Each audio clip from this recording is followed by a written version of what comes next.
First, thank you so much for coming today, not just to this talk, but to GDC. Every one of you is super busy. You got a lot to do, but this is time, this is money out of what you could be doing, and here you are at GDC. And if you're anything like me, when you come here, you get to see your brothers, your sisters, your best friends, and it feels a little bit like going back home. And so thank you for coming here. And of all the talks, and I looked, and there's a lot of good talks happening right now. And so the fact that you're here and you chose to be here and spend an hour with us means a lot to me. It means a lot to Mixer. And as promised, we will take as long as you need to talk to every one of you who wants to come talk to us. So with that, I want to talk about a number. So 2008. How many of you guys were you in the industry in 2008? Okay, good. So we got some veterans in here and then a couple of younger people. So 2008 was a super special year. Like many of you guys, I made a game just like you did. And actually in this very building, I won one of these things. And a bunch of people wanted to talk to me, because that's kind of what you did. You talked to publicists. And then this thing happened. Thank you, Apple, for this thing called the App Store in the summer of 2008. Because let me tell you, when they did the App Store, it was raining in the best possible way. And for years, a bunch of my friends got to quit their day jobs and go full-time and make independent games, just like me. But like all good things, it wouldn't last. Our beautiful blue ocean that we swam in suddenly became crowded and became bloody waters. But not all hope was lost, because while we were all pursuing mobile, the PC, the long-forgotten PC, would actually come to our rescue. And once again, life was great. But unfortunately, this story doesn't end here, because darkness would fall across the land. And the sharks would come back. Last year, over 7,000 games released on Steam. A decade ago in 2008, if you'd ask me for advice, I would say, just make a good game. That's all you gotta do, just make a good game, put it on the App Store, and then I promise you, you're gonna get to the top of the App Store. Heck, I'll be honest, even if you made an okay game, you'd still make it to the top of the App Store too. But times have changed. Times have changed. Now, in fact, many of you are looking to ship a game, and you have amazing games. I know I've seen them. But even if you have amazing games, the day you launch, there's going to be 5 other amazing games. And so I think that that's the big problem right now that's facing all of us. And so that's what me and the team spent a lot of time thinking about. How do we fix that problem? Because you pour your heart, your soul, blood, sweat, and tears into your art. And if people don't get to experience that, because there are true fans out there who are waiting for your experiences and it's going to change their lives, I promise you that. And if they don't get to experience that, then I think that's wrong. But what if I told you about a place, okay, a promised land, where millions and millions of your true fans come every single day to spend hours listening to their best friends and people they admire play your games, and then tell other people about how much they love them. It's the best kind of ad there is one that doesn't feel like an ad. And there is that place. So I work for Mixer, which is a live streaming service from Microsoft. And this talk is going to be more about live streaming in general, beyond just Mixer. But I'm super proud, and so I want to take a moment to talk about why I'm proud that I work on Mixer. So what we have is we have this powerful capability. We have this spotlight. And I can take you, and I can put your game, I can put you here in this spotlight. We have access to the top partners, the top influencers on our platform. We have across a lot of surfaces, across mobile, across web, across desktop, across the console. Because we're part of Xbox, we actually get to do cool things where within a couple clicks, your broadcasting is going straight to Mixer. Same thing on Windows. And so we get a lot of attention and eyeballs. And I think that for somebody who was in your shoes not long ago, and now is in a position where I can make a difference, I think it is actually my responsibility to try to use that power for good and make a difference for you. And when I think about the team, and some of the teams here with me today, I think a product is the people behind it, And so you've heard a little bit about my story, where I came from independent games. And actually, Katie, who's in the audience right here, who I work with, and you can look her up, Katie Stone Perez. She kind of created the term independent games when she created Xbox Live Arcade a long time ago, and has been an advocate ever since. And so when I think about every single person on the team has a story like that. Like every single person on the team, when you feel pain, we feel pain, because we are you and we love you. And so what I'm asking is, I'm asking for you to believe in us in the same way that we believe and care about you. So I'm super proud of this opportunity. And when I talk about, before I kind of get into how we can help you, I need to take a little bit of time to explain influencers and streamers and how they think. So the good news is Mixer was founded. In fact, one of our founders here, James, if you want to raise your hand, is in the audience. We were actually founded by influencers and streamers. So these were people who were big streamers, big influencers on YouTube and Twitch, and they came and then formed the new live streaming service called Mixer that we all work for. And there's one particular individual, he goes by Luckland, who I work with. And he was a huge streamer on Twitch. He did multiple thousands concurrents when he go live. And he had multiple million subscribers on YouTube. So he was a really, really big influencer before he came and joined Mixer. And he tells a story, and it's an important story, so I want you to listen closely. It starts, like all good stories, in the beginning.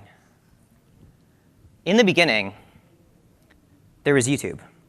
And YouTube was a place where you post a video, and then people would comment on the video, and then you'd make another video based on the comments. And then you kind of repeat that process. And so you make a video, people comment on the video, you make another video, and you get to interact with your community. It's just, there's a delay of a couple days in doing that. But then comes along Twitch. And Twitch does this genius thing where they take the comments from down here and they put them here.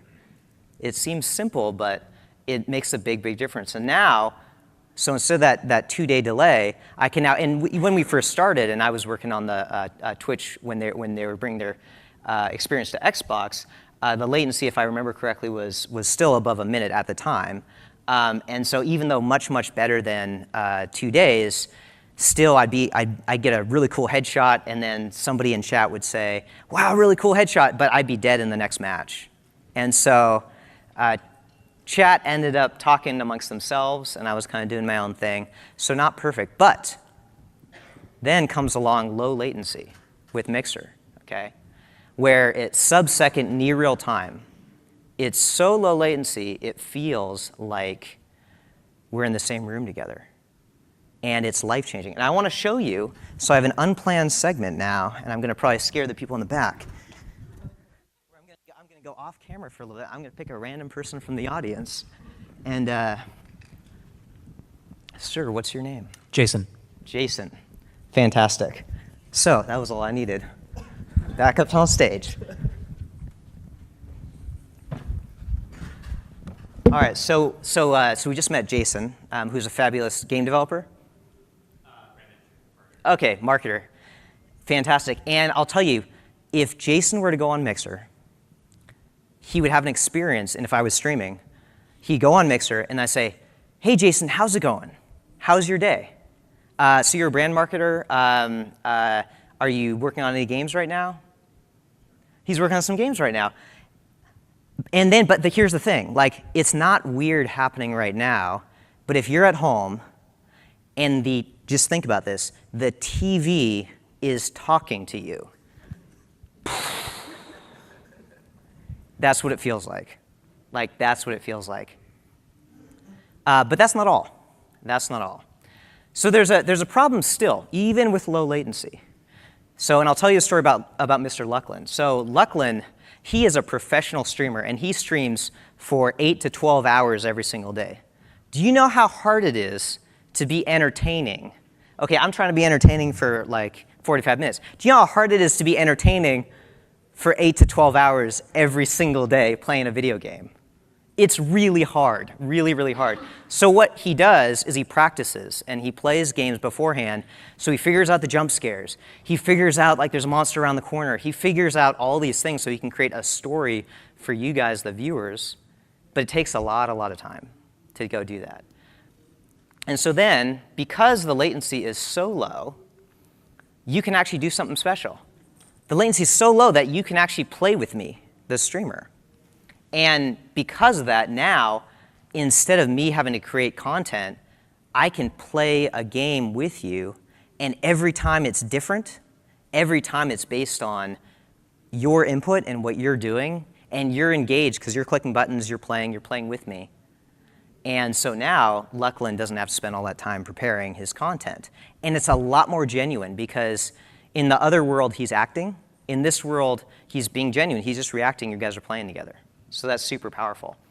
And it goes even beyond that because with this ability to play, to have such low latency that you can actually not just watch something, but you can actually experience a kind of television, a kind of entertainment where you can actively participate, actively change the outcome, then you can do all kinds of things.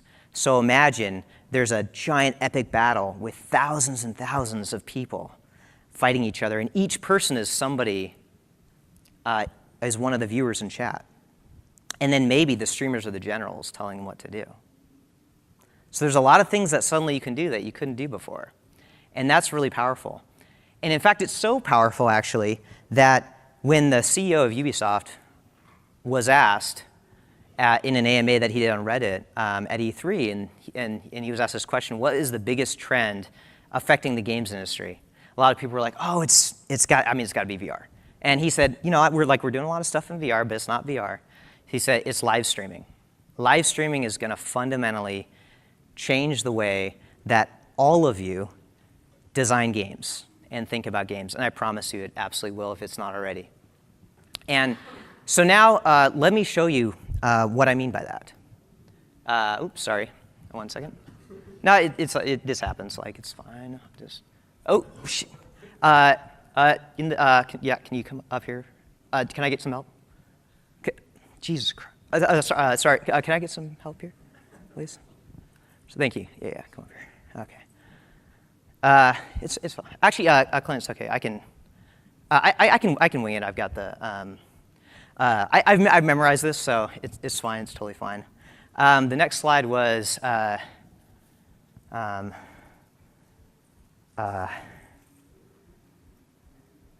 next slide was the power of live, actually. So here's an example. So the thing about live that I was saying is you actually never know what's going to happen, and so you being here actually can affect the outcome. You could fix my computer or not. So that was pretend, but it does illustrate my point. Like, there's a reason why, even though you can watch this after the fact, that you spent a lot of money and time flying here, and you're sitting here and you're watching this. And it's the same reason as you go to watch someone play sports. Because this is powerful when you feel hundreds of thousands of people around you all watching the same thing. That's super powerful. If I were to go out and set up 2 twigs on this stage, and then in a forest somewhere, let's say, where nobody's watching me, and I kick a ball through it, that doesn't mean anything. But when the same activity happens here, this is probably the most important thing these players will do in their entire lives, and it means everything. And so that's the difference. And so when you're thinking about why is this phenomenon of live streaming going to change everything, that's why. And I'm not just making this up. So when we think about interactive games, and we never share partner data, so I don't have a name of a title or axes, but you get the gist of it. So this is a game that's been out for a while, and you see suddenly like a very irregular spike. Like, it's kind of flatline and then spike. What happened? Like, what in the world happened? Was it a game? No, the game's been out for a while. It's not a game launch. That was when they added interactive features. So they let the viewers interact, and it looked like a game launch. And not just that, but when we think about, like, look at that number. Like, a lot of you probably haven't heard of Death's Door, but a lot of people outside clearly have. after streaming for about a month or so, if any of us get a million+ views on anything, like that's a pretty big deal. And so this is a game that kind of from the ground up was designed with interactivity in mind, and it kind of shows the power of what that can do. When you give the streamer the tool to create content, that's dynamic and changes every time, and you let people go from just watching to playing. And now I want to talk about a very, very special game. And actually, if I can take a moment to have a few folks stand up, if you could stand up for a moment. We actually have some famous developers in the audience, so thank you. There we go. So this is Hyper Sentinel, and Hyper Sentinel is a game that I think really demonstrates and kind of lands what I've been talking about. And so I have a video that I want to show you.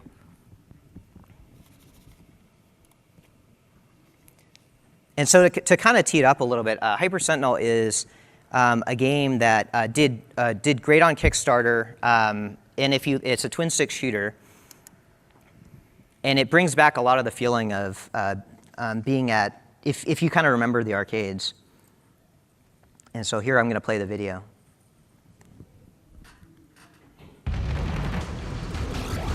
So you can see what's going on here.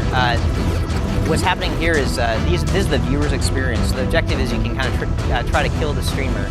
And you have buttons that appear below your video that you can press to spawn asteroids.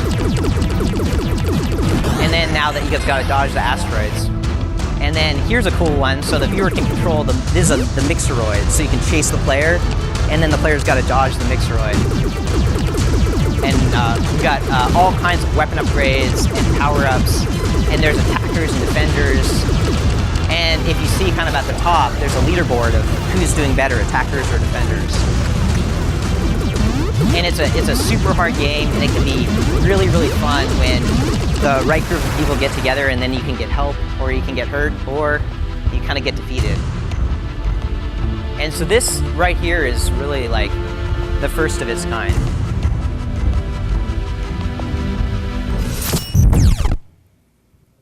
And so I want to talk a little bit about Hyper Sentinel before I kind of talk about what this game does incredibly well. So the first thing that I get asked a lot is, well, okay, like that's cool.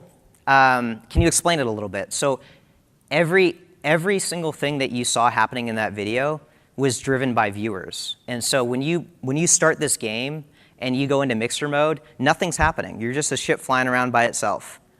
But all the asteroids, all the enemies, all the upgrades, every single thing at that level is viewers pressing buttons, doing interaction, and creating the level on the fly, and so it's different every single time, which is really cool and kind of hard to wrap your head around. So that's kind of what you saw just over there. And the other thing I get asked too is, well, okay, so they designed with interactive live streaming from day one. What do I do if I didn't do that? But here's the thing, they actually didn't. They came to us with a fully finished game, and then this was added. And so if you think about, some of us are game devs. Raise your hand if you have like test hooks or debug functionality in the code somewhere. Yeah, okay, come on. So for those who didn't raise your hand, I'll assume maybe you weren't being facetious. I don't know. Like, I'd be surprised if not everybody raised their hand on that one. Like, we all have something that spawns enemies so we can test, go to next level, things like that. If you don't, credit to you for playing through your whole game just to get to level 16. But if you think about, like, you can take that functionality that exists today. You're not creating net new gameplay. You're not creating assets, things like that. You're not creating a game from the ground up. Like, you have the core game there. And in fact, we actually think it works better when you take the core game and you let the audience participate in that core game. So some of the things that this game does incredibly well. First one is, we call it viewer attribution. And so when you're a viewer and you come to a stream, you want to get recognized. You want the moment, your 15 seconds of fame. And so if you notice in the video what Hyper Sentinel did, and it's a small thing, but if I spawn an asteroid, it kills the player. If I give a power-up, anything I do, my name is going to appear on the screen for everybody to see. So they're going to now know me. And if you think about one of the problems that streamers have, if you go look at streams and you try to see the percentage of people who are actually actively chatting versus the view count, it's a small percentage. Because it turns out it's super intimidating to be witty and come up with something besides hi, to say to a broadcaster. And so it's a lot easier to lurk. But if you have something like what we saw with Hyper Sentinel, anybody can spawn an asteroid. And then when it kills a player, their name shows up. And now me as a streamer, I'm going to reach out and we're going to start talking. And we're going to have a great conversation. We're going to have a real moment where we connect together. And it's all because of interactive, because of this game. Second one is we're starting to see a pattern around help versus hurt. Help is great because streamers are trying to create community. And so there's moments, like I'm telling you, Hyper Sentinel, when we played this game for the first time on Mixer, it was probably the most fun I've had, entertainment, gaming, or otherwise. And the reason why is because of the people you're playing with. And so when I kill an enemy that's driven by AI, it feels good. Like, it definitely feels good. But if I kill an enemy that I know is Jason or is somebody else in the audience, then it means something different because that's a real person. And so you can either kind of help the streamer, and if you help the streamer, then that forms a stronger bond. Or we've also seen things like in this game where you can actually do things to hurt the streamer. But one of the things I think that Hyper Sentinel does so well, so well, is they balance it. Because you could just have something where you can just troll, and that's fun for a little while. Like, what if you just spawn unlimited asteroids? But no. Just like a real level, it becomes, as the level goes on, it becomes easier for the attackers to destroy the player. Just like a real level, it gets harder and harder as time goes on. They unlock new abilities. And then for the defenders, early on, there's interesting game decisions that they have to make. Like, I only get a limited number of invincibility shields or health power-ups. Should I use those now? Or should I wait till I know I'm going to need them when it gets harder? But the player might die, and then I might have wasted it. So super interesting game design decisions. And then also, and I've seen they actually put together a balance table and really thought about making sure that people are split so that it's always around 50-50 on attackers, defenders, so that no team is overpowered. And one of the things I'll kind of just touch on a little bit is the sense of getting a reward for streaming. We'll have kind of more to say on that later, but right now, kind of all I'll say is if somebody plays the game, do they get some kind of recognition? So this game has a leaderboard at the end that shows up and says how I did as an attacker versus a defender, and that causes a lot of great conversation where I'll say hey Jason, come on man, you're kind of, you look like you're AFK right now. We just gotta do better. And then a replay loop, it just has this replay loop and it's perfect. It's these short couple minute rounds. You can just drop right in. You can play. You get your name on the leaderboard. You can stick around, play again, and then you can leave, come back. And so there's this really, really nice kind of replay loop that game has. And the game also scales really well in viewership. And so all these subtle things that I love about this game, and one of them that's easy to look over is there are these buttons that a percentage of the audience has to click the button, and then it charges up before it kind of fires what the particular power-up or whatever whether the action is. And so that scales with the viewers. So you could have 1,000 viewers, and if 30% have to click, everyone has to click. Or if you have 3 viewers, it still works. And so really, I think really smart thinking about variable viewership. And I have another game I want to show as well. I have a video for this one. And I'll have a little bit of setup on this. So Next Up Hero is a game that is a twin stick shooter. It's a super hard game, kind of by design. And so you're going to die a lot. And so this is where viewers can really come in and help the streamer. And so before I kind of show the video, I'm going to set the stage a little bit for Next Up Hero. So Next Up Hero has the heroes, and then it's also got the dirge. And the dirge is this powerful force that comes to attack the heroes. And there are waves and waves of the dirge. And you can play, as a viewer, every viewer gets to play, and you can cheer for both sides. So you can cheer for the dirge, you can cheer for the heroes. And then these cheering kind of become this currency that you can then spend in interesting ways with these other 2 roles, which are commander roles. So you can be a commander, and the bodies of dead heroes that drop, or the viewers can press a button and come and jump in and become these ghosts. They're called echoes that can play.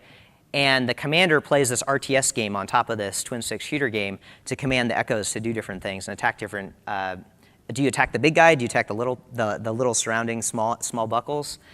And then on the dirge side, the dirge can do things like stun the hero or buff up the enemies or things like that. And so it's an interesting dynamic where there's asymmetric gameplay going on. So I'll run the video and we'll see a few demonstrations of this. So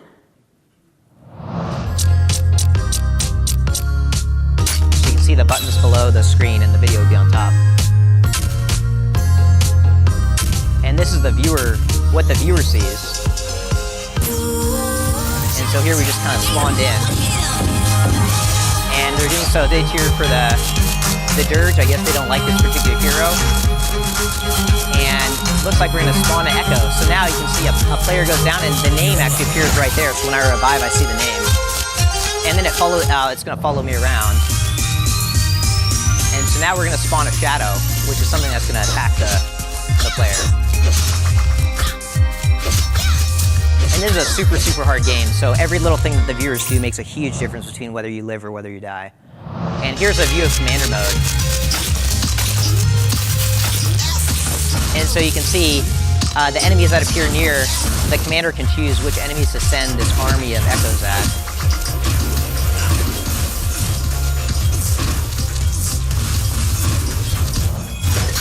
And then here's, you can summon these ancients, and so that's, you sacrifice a bunch of echoes, which is the audience, to go summon an ancient, which are super powerful.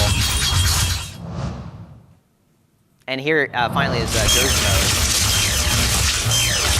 And each one of these buttons costs cheers, and so every time as a viewer I cheer, I give more currency to either the Dirge or to the commander to go execute these actions. And so you can imagine the commanders saying, chat, come on, like give me more cheers, Like I gotta get more cheers so I can go summon a giant enemy, or I can stun the hero, or I can freeze them. And with the low latency, there's just a lot of gratification for pressing, seeing something happen right away. So that's next up hero.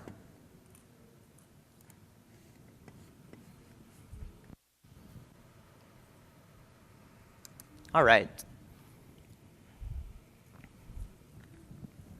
So now I kind of want, before I kind of show you some code, I want to talk at a high level about this. So one of the things that I don't like is if I'm giving a talk and somebody like me gets up and tells you about something really, really cool, and then you're like, well, that's cool. I want to do that. That's really cool. And then I'm like, okay, so what you need first is you got to go stand up a service, and then you got to learn HTML, and then blah, blah, blah, blah. And I can kind of go on and on and on. Oh, and then you got to learn about low-level networking and things like that. So we've worked super, just like I said, like a lot of us come from games, and so we work super, super hard. We are not asking you to build a service. We're not asking you to learn JavaScript 101. We're not asking you to do all those things. Our goal really is that kind of playing around, you can do something cool with a half a line of code, couple lines of code, or, and we'll show you an example of this, maybe you're a non-technical person, you can actually do something really cool using no code at all. Like, that'd be neat. So I want to tell you, like, for going back to Hyper Sentinel is not a giant 100-person team. Opportunity cost is huge, and so the fact that they were able to build what they built, kind of as fast as they did, leveraging Unity and then leveraging Mixer, I think is something that we're super proud of. So I'm going to show you now. First, I'll show you in Unity how to do a simple thing, and then I'll show you in Unreal.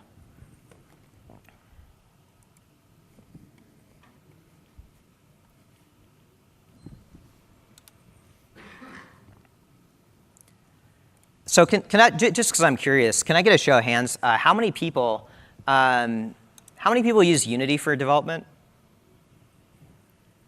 Oh, okay. All right, good representation here. How about Unreal? Okay, good. How about other engines? I'm curious. Okay, cool. Custom C++? Okay, I'll have to talk with you guys later to figure out what the other engines are. I'd be curious to know.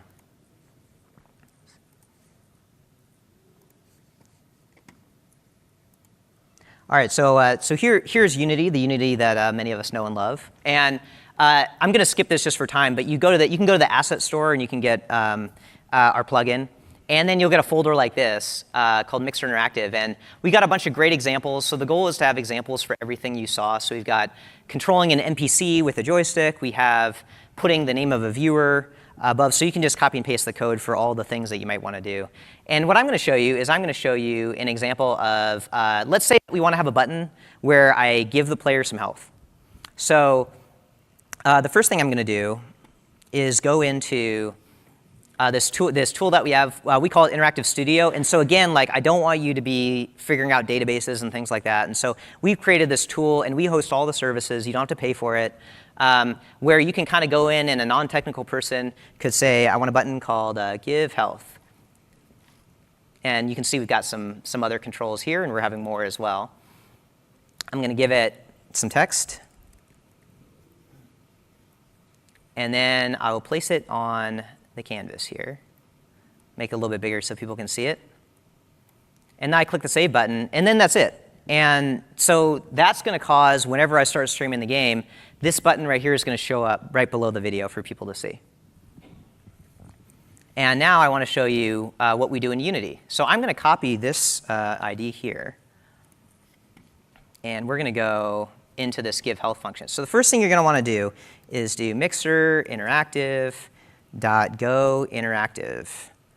And when you do that, that connects up to Mixer and figures out to show, it gets the button, shows the buttons, and that's it. One line of code, and you're done. So now we're gonna do that input. So this is gonna be when someone clicks the button. We're gonna say if mixer interactive .get button, and then I'm gonna paste in the button ID I had from the other page, give health. Then we're going to do this. Current health plus plus. All right, I should have had you guys time me. So there we go. So now I've just done give health. So that's it. And now, actually, because I just remembered that, you should time me for Unreal. So I promise I can finish this in under 5 minutes. Okay, well under 5 minutes. And if I don't, I'll give you $100. All of you $100. OK, here we go. So, oh, shoot, why did I do that? OK. Please don't have a bug. OK, so here we go. So the step I did skip is we have a really nice getting started wizard where I log in and it automatically links my project from Interactive Studio. So I'm going to type, and this is magic. And James Yarrow, if you can stand up, please. OK, he can't stand up, but that's fine. Anyway, this gentleman is a magician. And this is, so what it does is Unreal actually pulls down all the buttons you have. So you don't even have to know the ID. It just knows you made a give health. It knows I did this. I made a give health button. And then let's have it print out some text. We'll do print, it should be print text, but that's fine here. And then ready for it. I think I still have time left. I think I still have time. Oh, done. All right. Did I make it? I made it, right? Yeah, OK, cool. All right, because otherwise I would be bankrupt. I think there's enough people. I said $100. Why did I do that? So there we go. So now I'll switch back to the slides. And I think so I think that's super important to kind of see is like we take this stuff really seriously, and like we're hosting the service for you. We're doing the database. We're doing the WebSocket code. We're doing plugins in your engine of choice. And if we don't have a plugin in your engine of choice, I'd love to know what engine you're using so we can go fix that. We really, really want to make this a small amount of effort because here's the thing, like we've all been there. Like I've been there, and you guys have a lot of work to do to just make a game, to just finish a game, much less put other things in there. And so what I want for you to look at this presentation. I want you to see about our promotional capability and the fact that these experiences are interesting enough that they kind of just promote themselves and they just create stories themselves, even if we didn't have our promotion on top of that. And then think about how long it took me to do that. And I want you to say like that's worth it. Like that's something I can do. And we will make it worth your while. And so quick note, while I did show buttons and joysticks, and you probably saw a text box in there as well, we have all kinds of things. And this is kind of the one more thing, is all the way to fully custom. Think of like things appearing on a video. Think of being able to click on the video and actually maybe RTS style control somebody. Like we have a whole bunch of stuff that if you want to know more about it, you have to come talk to us.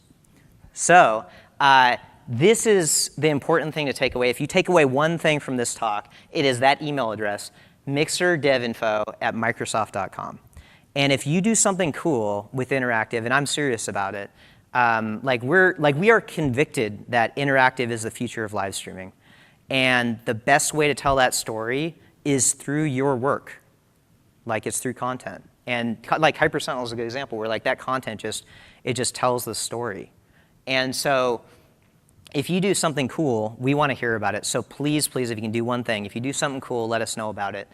And then here's our website, dev.mixer.com. And then our Unity plugins on the Asset Store, our UE4 as well, and also on GitHub. So you can search on GitHub for both of those things and grab them.